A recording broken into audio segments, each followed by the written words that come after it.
శ్రీకాకుళం జిల్లా సుభద్రాపురం జంక్షన్లో దివ్యాంగ శక్తి పథకాన్ని ఎచ్చర్ల ఎమ్మెల్యే ఈశ్వరరావు ప్రారంభించారు. వికలాంగులందరూ కూడా ఈ పథకాన్ని వినియోగించుకోవాలని పిలుపునిచ్చారు. ఆర్టీసీ బస్సుల్లో దివ్యాంగులకు ఉచిత ప్రయాణం సీఎం చంద్రబాబుకు ఆయన ప్రత్యేక అభినందనలు తెలియజేశారు. కార్యక్రమంలో కూటమి నాయకులు, కార్యకర్తలు పాల్గొన్నారు.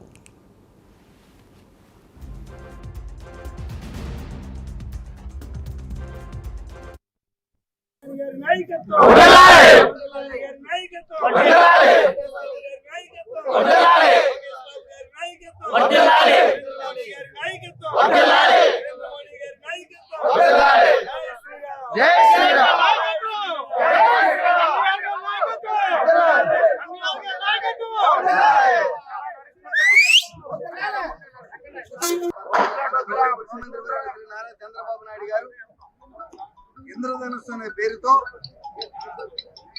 మన దివ్యాంగులందరికీ కూడా ఎలాగైతే మహిళలకు ఉచిత బస్సు సౌకర్యం ప్రవేశపెట్టారో ఆంధ్రప్రదేశ్ లో, అదే ఉద్దేశంతో దివ్యాంగులకు కూడా వారి గౌరవార్థం వారికి గౌరవం ఇవ్వాలనే ఉద్దేశంతో వారందరికీ కూడా ఈ రోజు నుంచి ఉచిత ఆర్టీసీ బస్సు సౌకర్యాన్ని కల్పించడం జరిగింది.